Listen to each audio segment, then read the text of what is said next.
Shalom, selamat pagi bagi kita semua. Ya, kita akan memulai ibadah kita pada pagi hari ini. Namun sebelumnya mari kita sama-sama kita ucapkan moto gereja kita. Gemikana, segala kemuliaan hanya bagi Tuhan, jangkau jiwa-jiwa bagi Kristus berapapun harganya. Mengasihi Tuhan, melayani Tuhan dan sama itu caranya. Amin. Mari kita angkat satu lagu pujian, tenang.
Raja atas semesta ini Tuhan.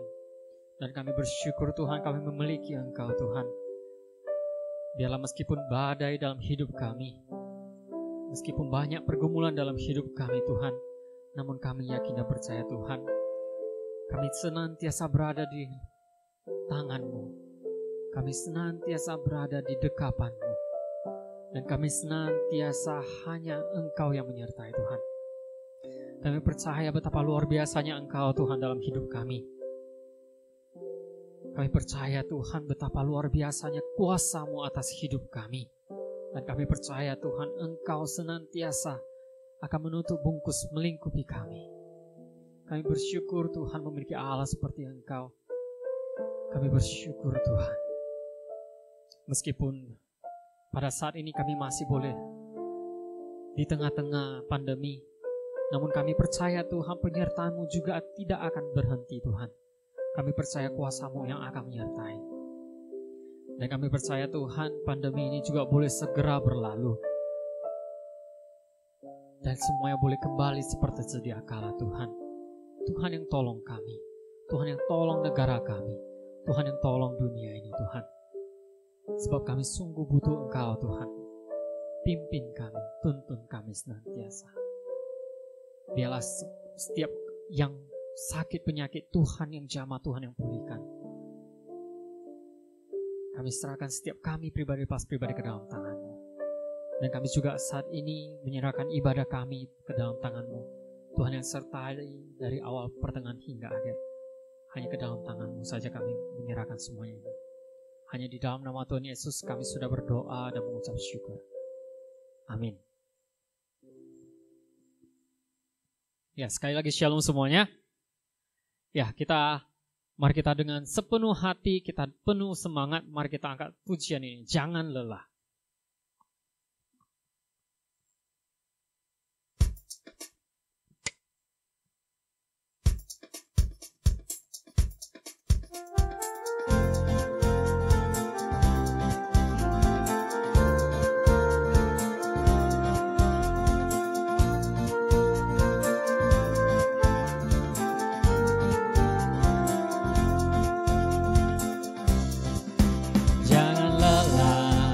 Bekerja di ladangnya Tuhan, Roh Kudus yang beri kekuatan, yang mengajar dan menopang.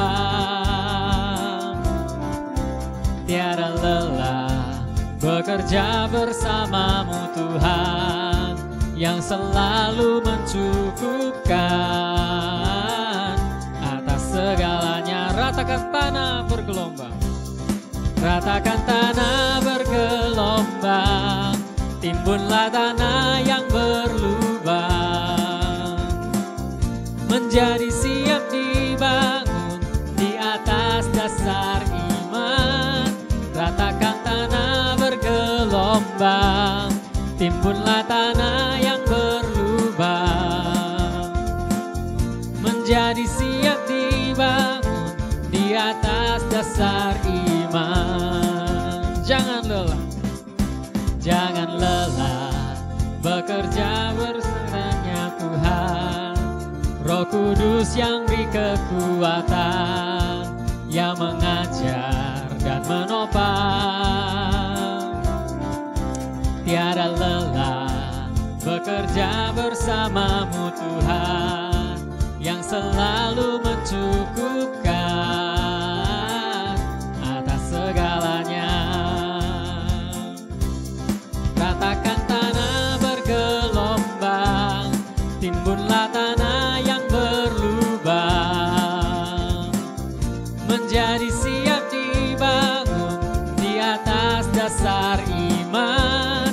Ratakan tanah bergelombang, timbunlah tanah yang berlubang, menjadi siap dibangun di atas dasar iman. Ratakan tanah bergelombang, timbunlah tanah yang berlubang, menjadi siap dibangun di atas dasar iman. Ratakan tanah bergelombang, timbunlah tanah yang berlubang, menjadi siap dibangun di atas dasar iman.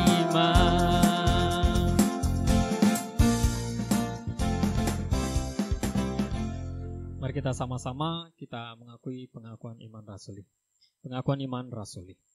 Aku percaya kepada Allah, Bapa yang Maha Kuasa, Khalik langit dan bumi, dan kepada Yesus Kristus, anaknya yang tunggal Tuhan kita, yang dikandung daripada Roh Kudus, lahir dari anak darah Maria, yang menderita sengsara di bawah pemerintahan Pontius Pilatus, disalibkan, mati dan dikuburkan.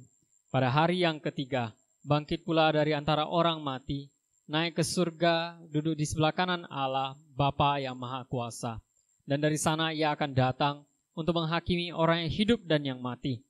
Aku percaya kepada Roh Kudus, gereja yang kudus dan am, persekutuan orang kudus, pengampunan dosa, kebangkitan orang mati, dan hidup yang kekal. Amin. Kita akan mendengarkan sebagian daripada firman Tuhan, namun sebelumnya mari kita angkat satu pujian, hidupmu berharga bagi Allah.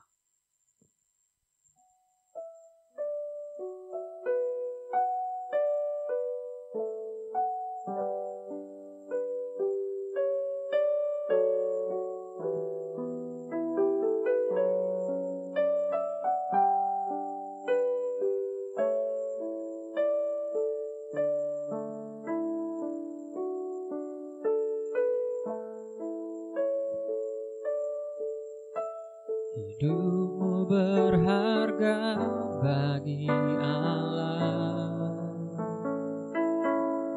tiada yang tak berkenan di hadapannya. Dia ciptakan kau seturut gambarnya,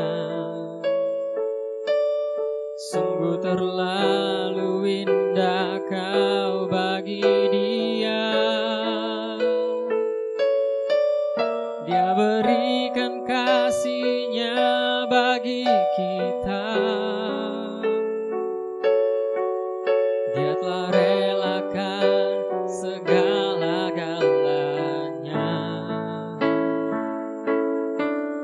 Dia disalib tuh tebus dosa kita. Karena hidupmu sangatlah berharga. Bulu yang terkulai takkan dipatahkannya. Dia akan jadikan indah, sungguh lebih berharga. Sumbu yang telah pudar takkan dipadamkannya. Dia akan jadikan terang untuk kemuliaan-Nya. Hidupmu berharga bagi Allah.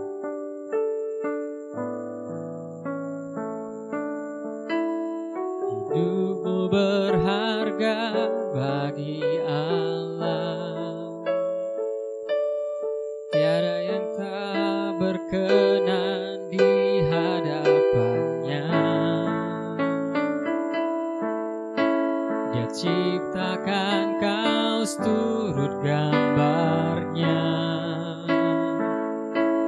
sungguh terlalu indah kau bagi Dia.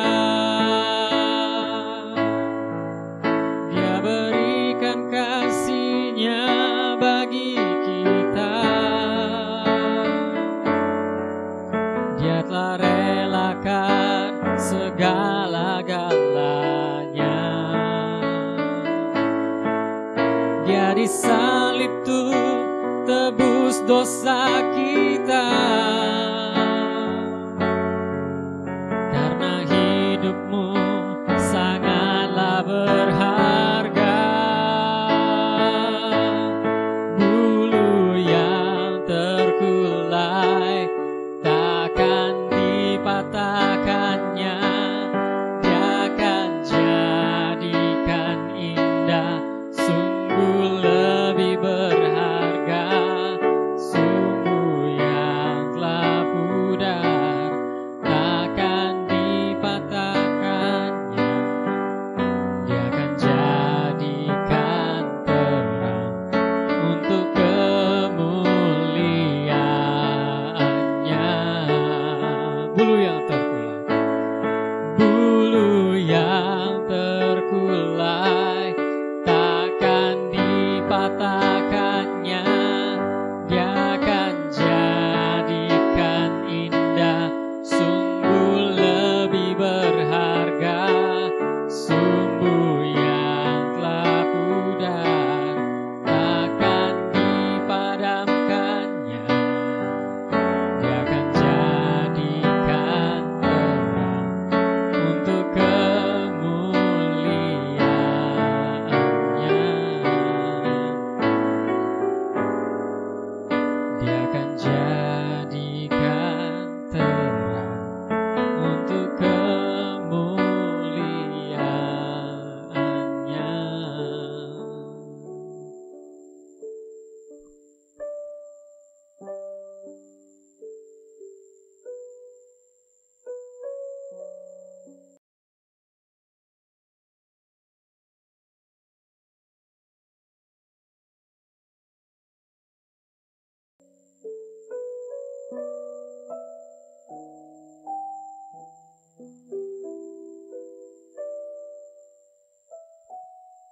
Mari kita bersatu dalam doa. Bapa di surga, kami bersyukur, berterima kasih buat kasih kemurahan-Mu Tuhan.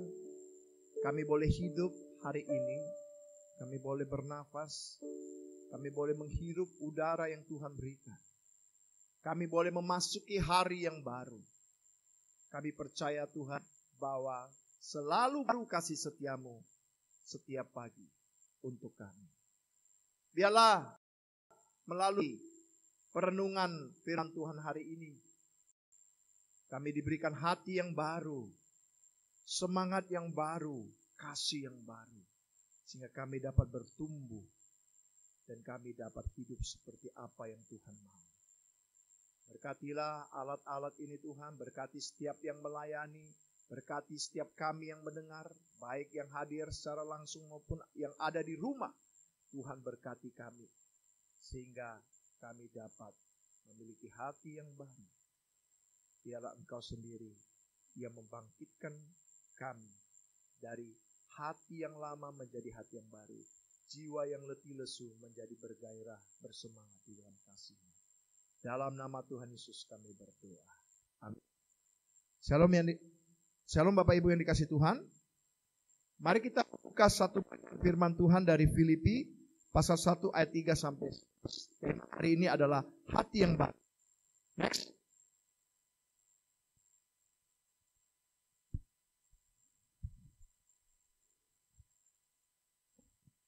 Mari kita buka Filipi pasal yang pertama.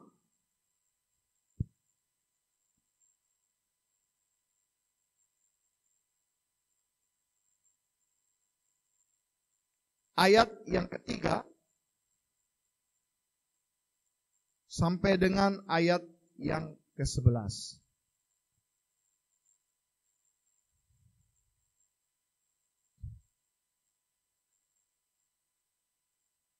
Demikianlah firman Tuhan. Aku mengucap syukur kepada Allahku setiap kali aku mengingat kamu. Dan setiap kali aku berdoa untuk kamu semua, aku selalu berdoa dengan sukacita. Aku mengucap syukur kepada Allahku karena persekutuanmu dalam berita Injil.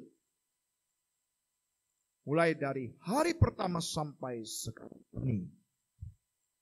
Akan hal ini aku yakin sepenuhnya, yaitu Ia yang memulai pekerjaan yang baik di antara kamu akan meneruskannya sampai pada akhirnya pada hari Kristus Yesus. Memang sudah sepatutnya lah aku berpikir demikian akan kamu semua. Sebab kamu ada di dalam hatiku. Oleh karena kamu semua turut mendapat bagian dalam kasih karunia yang diberikan kepadaku. Baik pada waktu aku dipenjarakan maupun pada waktu aku membela dan meneguhkan berita Injil. Sebab Allah adalah saksiku. Betapa aku dengan kasih mesra Kristus Yesus merindukan kamu sekalian. Dan inilah doaku. Semoga kasih-Mu makin melimpah dalam pengetahuan yang benar dan dalam segala macam pengertian. Sehingga kamu dapat memilih apa yang baik supaya kamu suci tak bercacat menjelang hari Kristus.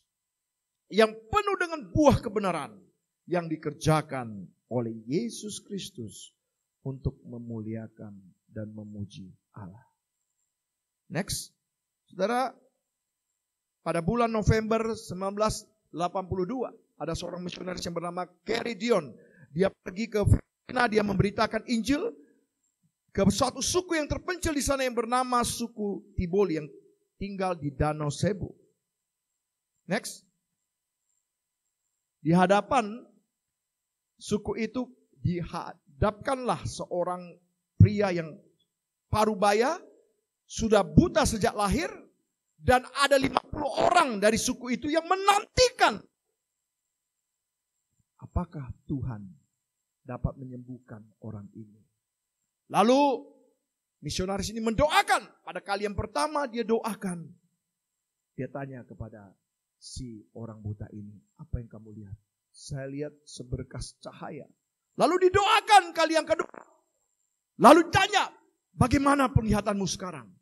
Saya melihat ada orang, bayangan orang samar-samar. Lalu ketiga kalinya didoakan dan tiba-tiba setelah didoakan, orang buta ini berteriak dan melompat, saya bisa melihat, saya bisa melihat. Setelah 50 tahun buta.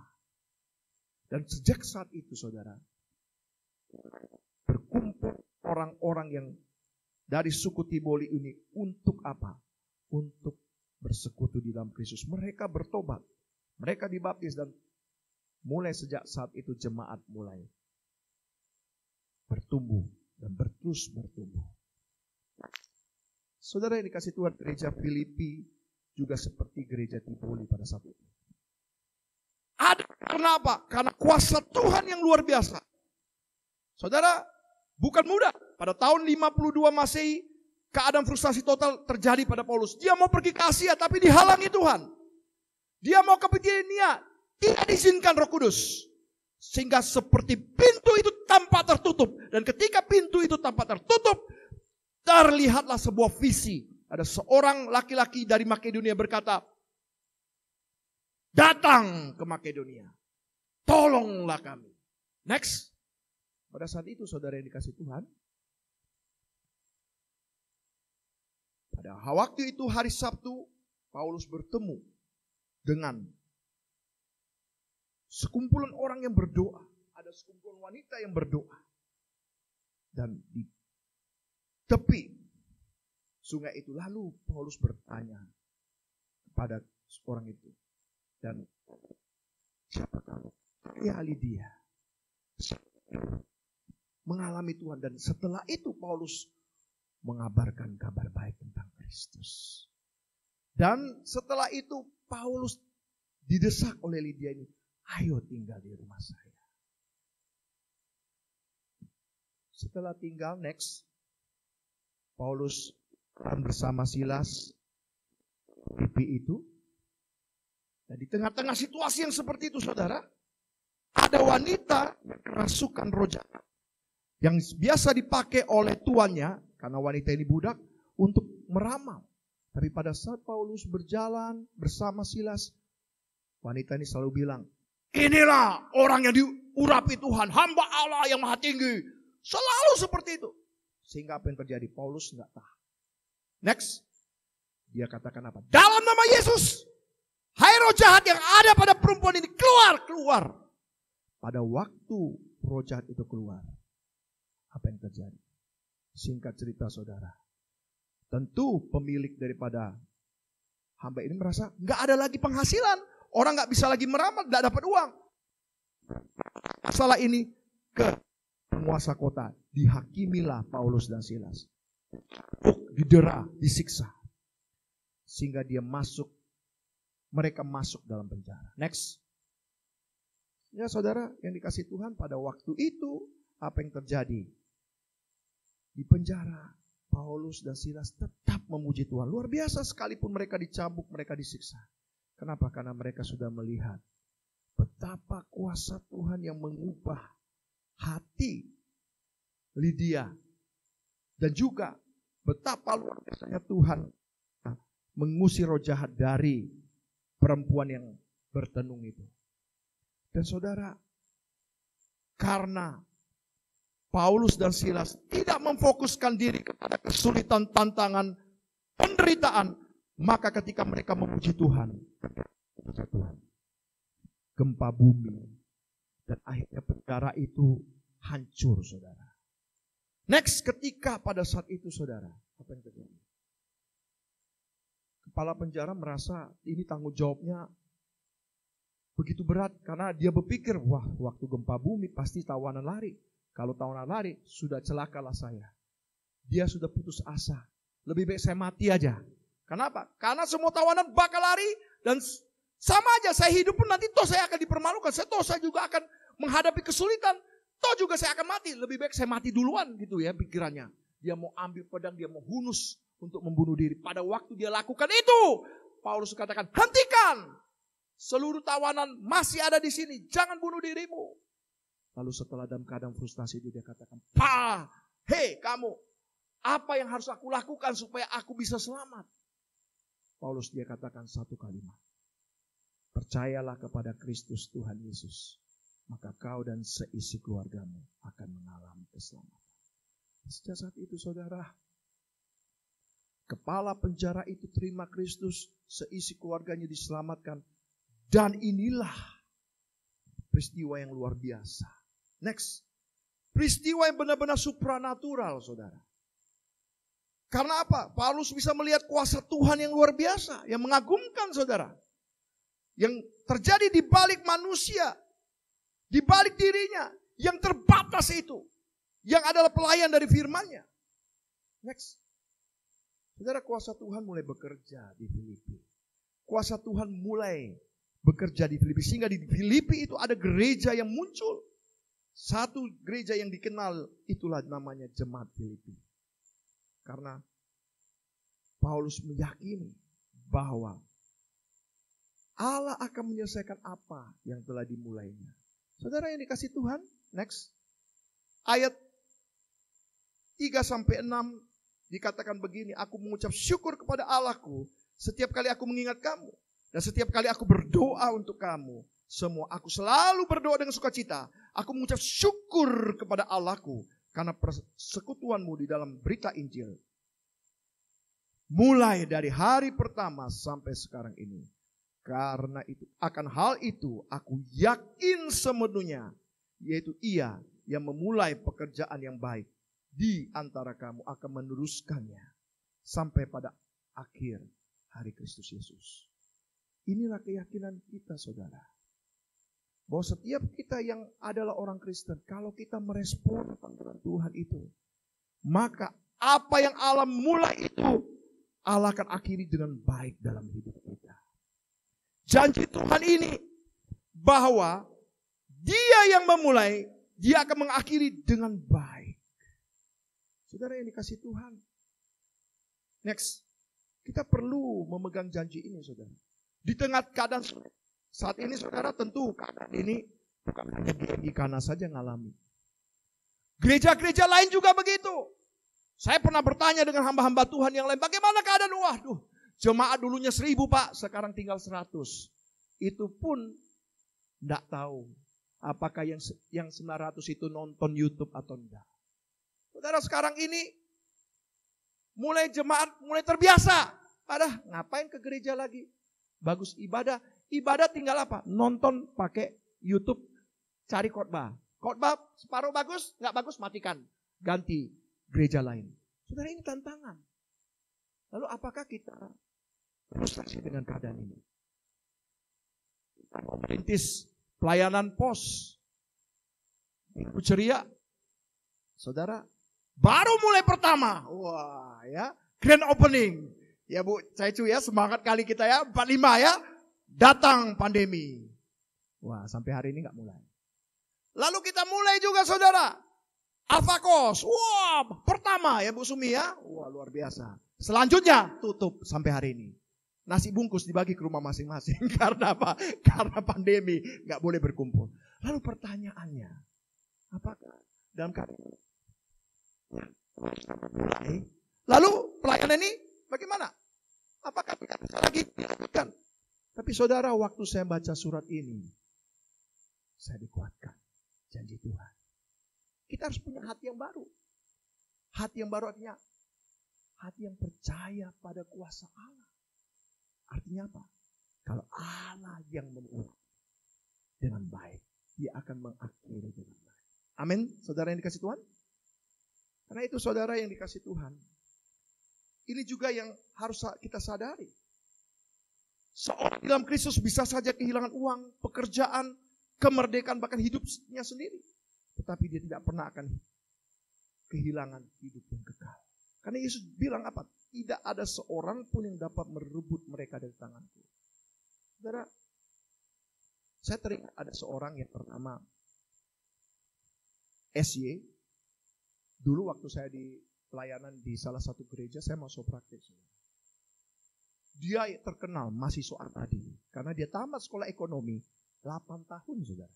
Pada waktu itu memasuki tahun yang ke-6. Bayangkan. Dia nyusun skripsi paling lama. Orang 1 tahun, dia 3 tahun gitu ya. Nah, saudara, keadaan kenapa? Cek. Dia waktu SMP dia punya kerinduan untuk menjadi seorang hamba Tuhan. Dia koleksi buku-buku teologi.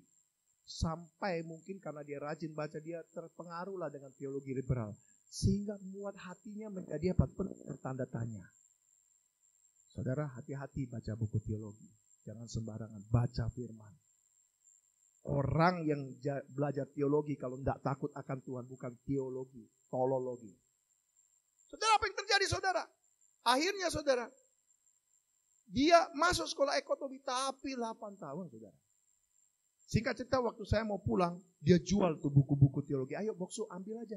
Harga murah aja, murah. Saya beli sekian, ini murah nih. Dia jual sama saya. Sepertinya dia sudah bilang, aku gak mau lagi jadi hamba Tuhan. Aku gak mau lagi jadi sekolah teologi. Aku gak mau lagi belajar Alkitab. Saudara tahu, saya berpikir waktu itu, ya sepertinya dia gak bakalan lagi jadi hamba Tuhan. Saya pikir, ya mungkin ya panggilan pertama waktu di SMP itu akan stop. Tapi saudara, saya kaget. Waktu saya kembali lagi ke gereja yang sama waktu itu saya melayani, saya menemukan dia sudah sekolah Alkitab. Kemudian setelah sekolah Alkitab dia tamat lulus, terpanggil dia menjadi misionaris di Timor Leste. Dan sampai hari ini dia melayani di salah satu sekolah di Jakarta, menjadi hamba Tuhan. Saudara tahu, inilah yang harus kita imani. Next. Sama-sama kita baca yuk. 1, 2, 3 ya. Ada orang Kristen yang sejati adalah ia akan bertahan. Jika Allah memulai hal yang baik dalam hidup seseorang, maka Allah akan menyelesaikan hal yang baik itu. Itu berarti apa, saudara? Kalau hari ini ada orang yang berkata, aduh, kenapa saya ikut Tuhan kok hidup saya susah? Saya mau tinggalkan Tuhan. Kita akan, kalau dia betul-betul orang yang dipilih Tuhan, tidak akan pernah bisa meninggalkan Tuhan. Kalau dia meninggalkan Tuhan, berarti dia tidak dipilih Tuhan. Dia adalah yang palsu. Tapi orang Kristen yang sejati, dia akan meresponi panggilan Tuhan yang berbunyi di HP-nya, saudara. Di dalam hubungan pribadinya berbunyi panggilan Tuhan. Pulang. Saudara yang dikasih Tuhan, saya mau katakan bahwa mari kita tanamkan di hati. Bahwa kalau Tuhan yang memulai, dia akan menyelesaikan dengan baik dalam hidup kita. Saudara, Paulus orang yang dermawan sehingga dia rela jadi Kristen. Pada waktu diperhadapkan pada penguasa Romawi, apa yang terjadi, saudara? Juga tidak mau Roma, dia tuntut. Dia tegas berkata, kami didera secara ilegal, saya menuntut. Sehingga mereka jadi apa? Penguasa itu jadi ketakutan. Jadi minta maaf. Tapi saudara yang dikasih Tuhan harus juga punya cara untuk bersikap tegas.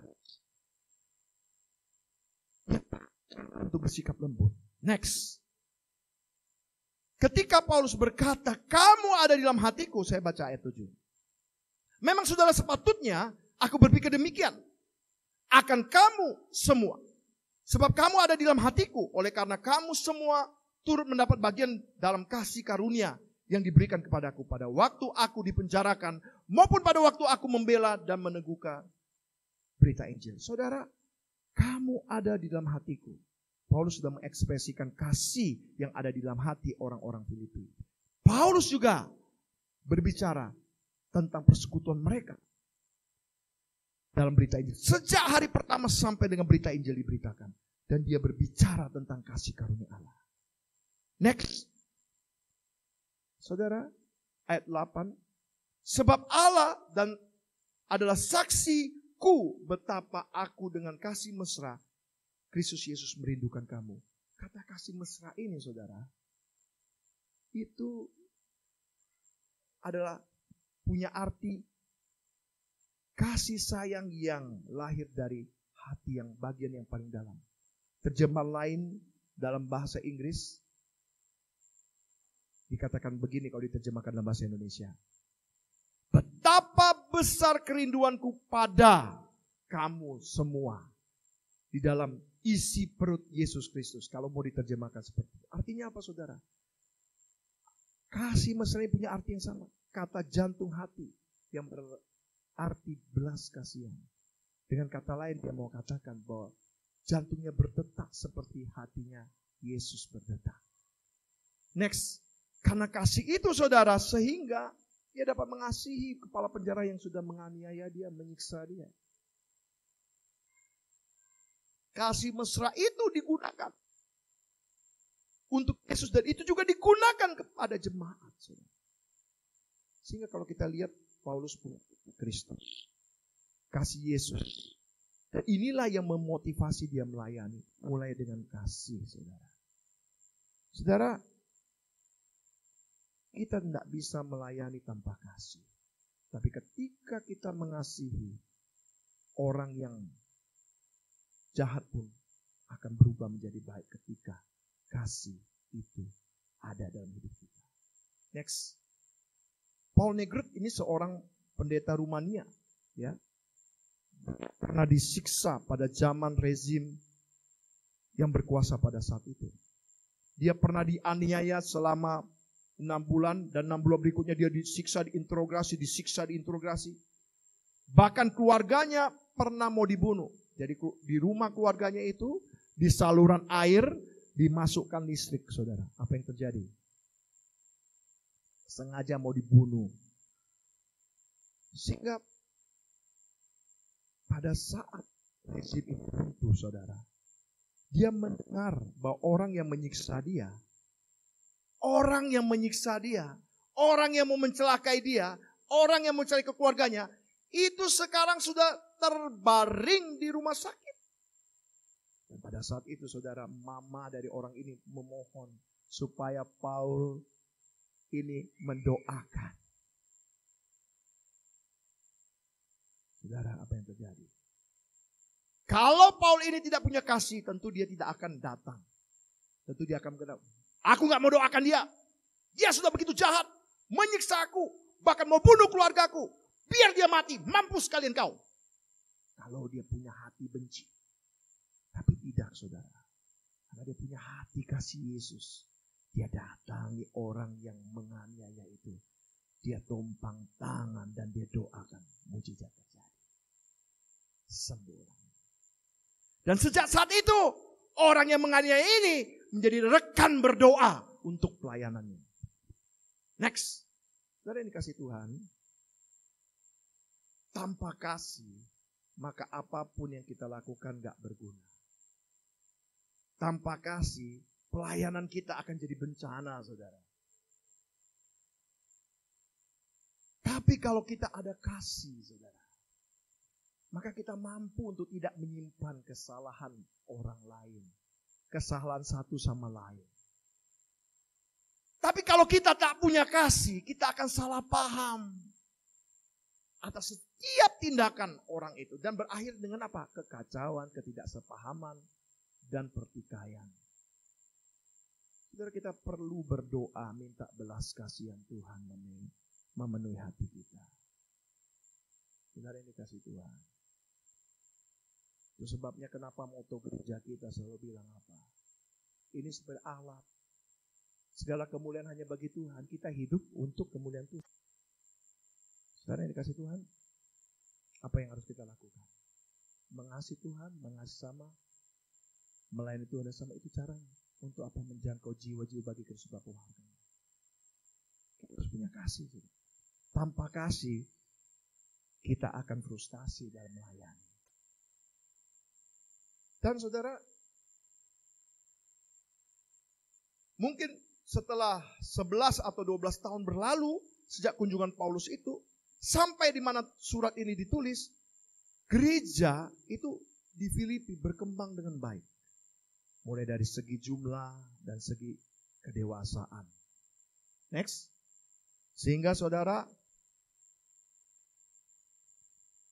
Paulus pada ayat 9 sampai dengan ayat 11, dia menekankan bahwa hati yang baru itu bukan hanya percaya pada kuasa Allah.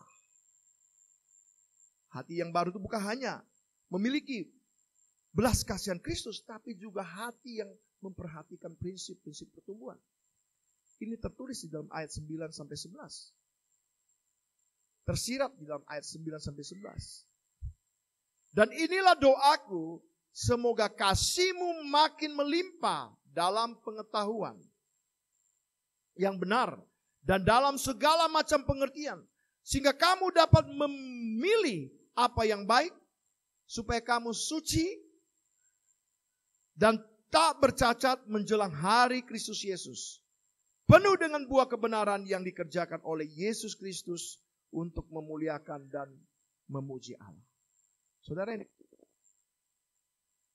gereja bukan hanya secara jumlah, tapi gereja juga harus bertumbuh secara kedewasaan. Next. Tanpa gereja bertumbuh secara kedewasaan, maka kalau hanya segi jumlah, saudara, itu seperti kolam renang yang begitu luas berhektar-hektar, tapi ketinggiannya hanya beberapa inci. Apa gunanya, saudara? Bagaimana kita mau berenang, saudara? Luas, tapi ketinggiannya hanya beberapa inci. Sama, saudara. Maka masa pandemi ini Tuhan izin sebenarnya merubah paradigma kita. Gereja yang berkembang bukan gereja yang ABC, saudara. Tahu ABC? Attend, kehadiran. Wah, di laporan konferensi resort, berapa kehadirannya? 70-80, bangga kita. Wah, bertumbuh. B, building, gedungnya bagus. Wah, bertumbuh. C, cash, uangnya banyak. No. Apa gunanya gereja ABC pada saat pandemi? Teruji. Apakah jemaatnya berdoa sekalipun gak ada orang? Beribadah sekalipun di YouTube. Saudara yang dikasih Tuhan, jemaat kiri kanan yang beribadah secara YouTube. Sering saya melihat subscriber, berapa orang yang nonton. Kadang-kadang di sini saya lihat, wah, kadang 5. Ya, 5 orang. Kadang 6. Satu pertanyaan, apakah kita ini berkualitas bertumbuh secara dewasa? Saudara, oleh karena itu next. Sangat penting waktu saya merenungkan ayat 9 sampai 11 ini. Inilah 3 pokok doa Paulus. Pertama, dia berdoa agar jemaat itu mengalami pertumbuhan dalam kasih. Tapi tidak berhenti di dalam kasih, dia juga berdoa supaya di dalam kasih jemaat melimpah dalam pengetahuan benar dan dengan segala macam pengertian. Tapi tidak boleh berhenti di situ, saudara. Dia juga berdoa supaya jemaat mengalami kekudusan hidup. Yang pertama, Paulus berdoa untuk jemaat agar mengalami pertumbuhan dalam kasih. Dia berdoa agar kasih mereka makin melimpah. Pada saat itu kemungkinan ia sedang memikirkan kasih mereka kepada Allah dan sama satu dengan lain. Kata kasih yang makin melimpah itu berarti apa? Mengalir keluar. Ibarat seperti ini, saudara, ada air yang dibekukan jadi es, tapi ketika disiram air panas, maka air itu akan mencair dan mengalir. Ini juga harus kita doakan buat jemaat kita. Kita semua, bukan hanya pendeta, bukan hanya majelis, bukan hanya pengurus, semua kita berdoa agar setiap kita dapat mengalami kasih yang makin melimpah. Kadangkala kesulitan, tantangan, penderitaan membuat kita jadi beku, saudara. Ya kan? Hingga banyak orang berkata, ngapain ngasih orang nyakiti kita, sakiti kita, sehingga kita jadi beku, saudara. Disakiti, aku udah buat baik, disakiti, beku, saudara. Tapi dalam keadaan itu kita perlu berdoa agar kasih Tuhan itu yang mencairkan kembali. Sebab tanpa itu, saudara, kita nggak akan mengalami pertumbuhan. Di saat ini selalu kita sadar, kita minta kasih Kristus itu mencairkan kebekuan yang ada terjadi. Mungkin selama ini karena ada gesekan, tantangan, rintangan, kesulitan, konflik satu dengan lain. Yang mencairkan. Yang kedua, saudara yang dikasih Tuhan, Paulus juga berdoa. Next. Agar kasih jemaat makin melimpah dalam pengetahuan yang benar. Dan dengan segala macam pengertian. Dan inilah doaku, semoga kasihmu makin melimpah dalam pengetahuan yang benar dan dalam segala macam pengertian. Paulus berdoa agar kasih itu berakar dalam pengetahuan. Saudara, orang Kristen yang sehat akan bertumbuh dalam pengetahuan akan Allah. Dan orang Kristen yang sehat itu perlu menghabiskan waktu bersama dengan Tuhan. Untuk mendengar roh Tuhan setiap hari. Sehingga Tuhan sendiri berbicara melalui firman Tuhan dalam Alkitab dan doa. Makanya iman yang bertumbuh bukan pendengar khotbah setiap minggu. Tanpa pendengaran akan firman Tuhan setiap hari, saudara. Tanpa merenungkan firman Tuhan, kita nggak bisa membedakan pengajaran yang benar atau salah. Kita perlu berdoa, punya meditasi, waktu pribadi sama Tuhan, berdoa dan merenungkan firman. Tapi juga, next, tidak boleh berpikir, yang penting saya kan beribadah. Baca kitab sendiri, nggak perlu ke gereja. Biar aja saya bertumbuh sendiri. Nggak bisa juga, saudara. Pertumbuhan itu perlu dihubungkan dengan satu sama lain, saudara-saudara seiman. Kita nggak bisa bertumbuh sendiri, saudara. Ibarat seperti api unggun yang dibakar. Kalau api itu kayunya mulai ditaruh satu, dipisahkan. Lama-lama dingin, saudara. Dengan kata lain, kita harus saling membantu supaya kita mengalami pertumbuhan di gereja dan di kelompok-kelompok kecil. Disitulah kita mengalami persahabatan. Disitulah kita mengalami saling tolong-menolong dan kasih itu. Saudara, kalau orang Kristen menyendiri, tidak mau dia bergabung dalam satu persekutuan, imannya akan kerdil. Kerdil. Sebabnya waktu Yesus katakan di dalam Matius pasal 18 ayat 20. Sebab di mana 2 atau 3 orang berkumpul, maka aku ada di tengah-tengah mereka. Kenapa Yesus tidak katakan, cukup 1 orang aja beribadah sudah cukup, aku hadir. 2 atau 3. Karena kalau 1 orang gak ada persekutuan, saudara. Cuma 2 atau sedikit-dikitnya. Di situ terjadi persekutuan. Saudara, mari kita perlu berdoa supaya kita jangan terjebak kepada ekstrim. Tetapi kita harus berdoa, kita harus bertumbuh. Kalau hari ini persekutuan kita mulai jauh, kita mulai tidak mau bergabung persekutuan, hati-hati. Domba yang mudah diterkam dan dimakan serigala adalah domba yang jauh. Jadi saya bersyukur kalau ada domba yang sudah lama nggak ke gereja, beribadah, ayo. Nah kalau kayak gini gimana boksu? Mau gimana? Nggak bisa. Saudara, saya katakan, ayo melalui Zoom. Kita bisa ikut persekutuan. Makanya persekutuan doa. Sering saya tanya, kenapa enggak persekutuan doa? Kan enggak boleh kumpul. Tapi di Zoom kan bisa. Saudara, mari gunakan alat yang ada. Ibadah bersama. Dengan doa sebentar saja, kita bisa saling menguatkan. Dan iman kita akan bertumbuh. Yang ketiga, saudara.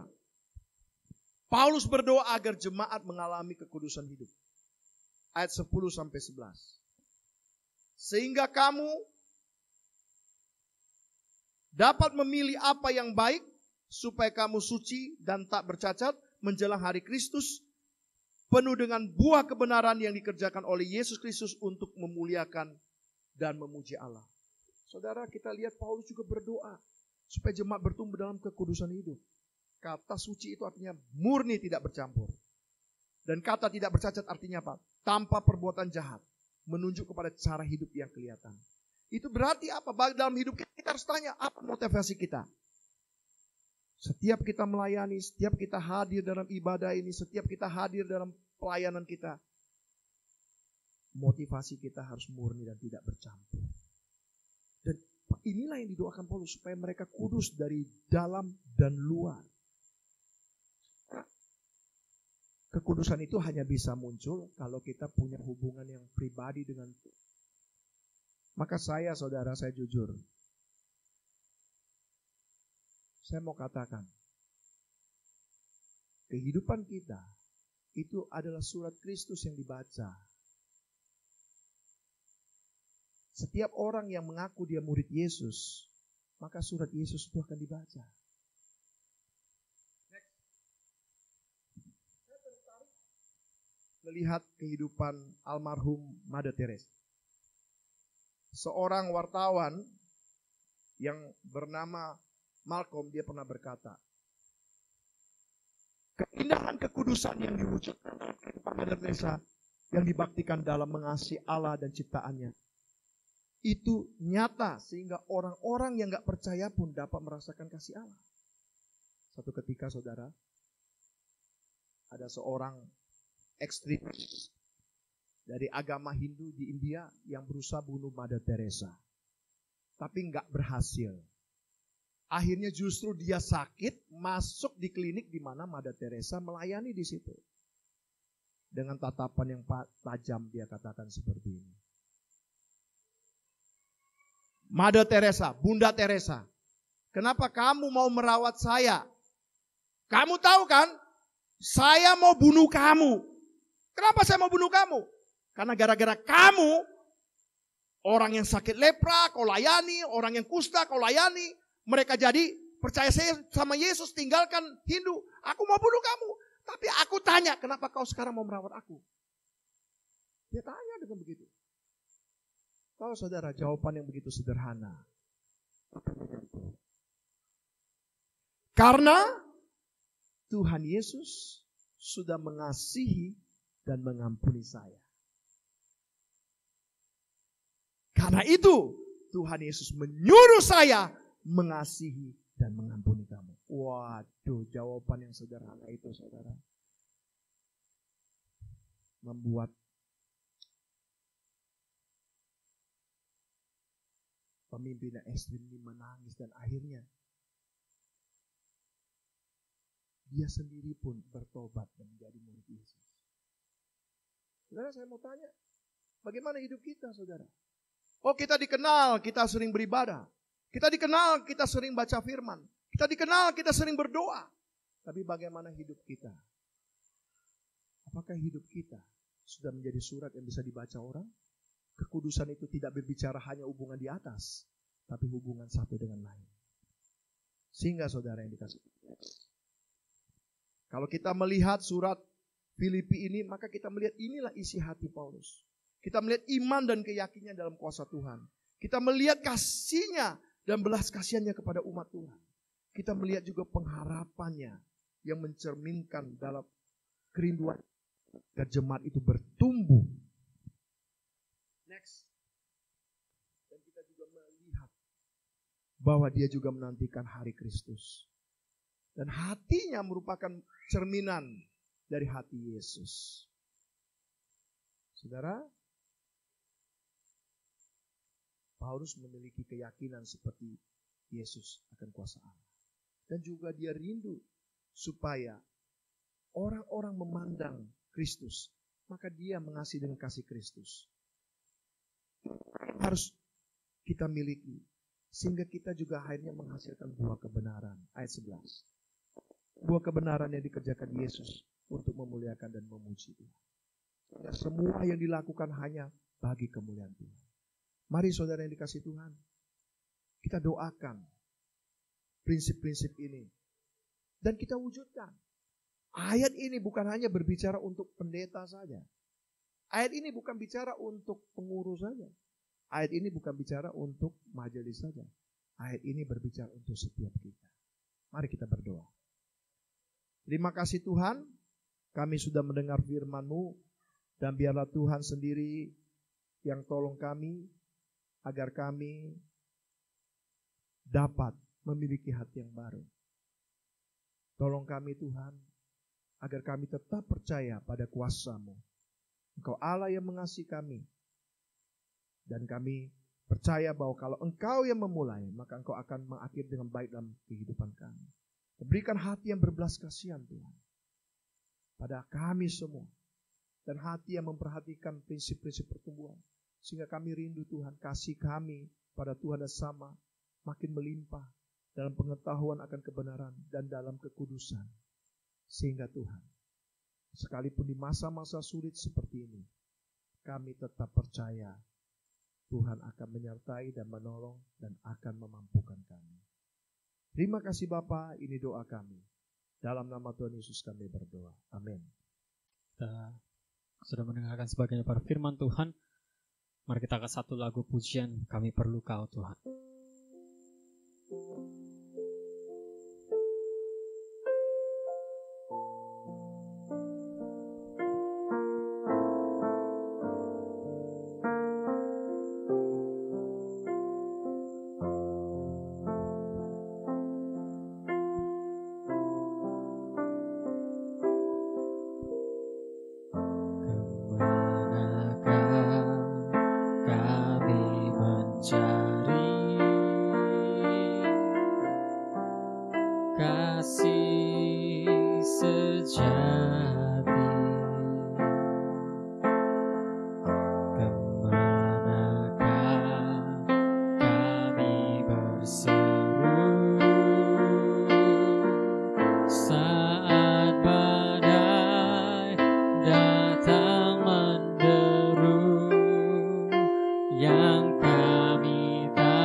Kita sama-sama kita berdoa doa Bapa kami. Doa Bapa kami yang di surga, dikuduskanlah namamu, datanglah kerajaanmu, jadilah kehendakmu di bumi seperti di surga. Berikanlah kami pada hari ini makanan kami yang secukupnya, dan ampunilah kami akan kesalahan kami, seperti kami juga mengampuni orang bersalah kepada kami. Dan janganlah membawa kami ke dalam pencobaan, tetapi lepaskanlah kami daripada yang jahat, karena Engkaulah yang punya kerajaan, dan kuasa, dan kemuliaan sampai selama-lamanya. Amin. Doksologi. Kepada Allah beri puji, serta kepada Al-Masih, Rohul Kudus muliakan, berkuasa dan berkasihan. Amin. Doa berkat.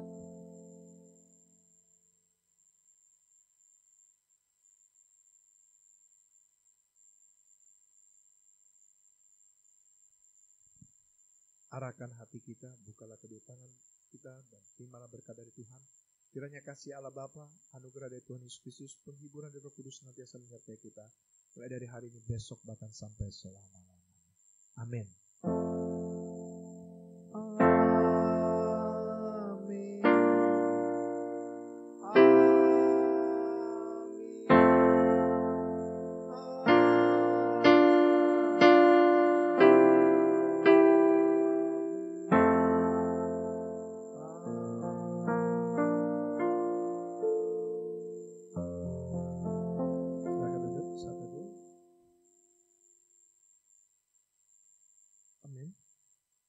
Salam saudara yang kasih Tuhan. Mari kita tetap beribadah walaupun secara online, dan juga bagi yang mau memberikan persembahan dapat memberikan di nomor rekening yang sudah tercantum. Kemudian setiap hari Rabu jam 7.20 malam kita ada persekutuan doa. Mari kita sama-sama, Bapak Ibu Majelis, pengurus dan seluruh jemaat mengikuti, supaya kita sama-sama bertumbuh di dalam kasih Kristus. Tuhan Yesus memberkati.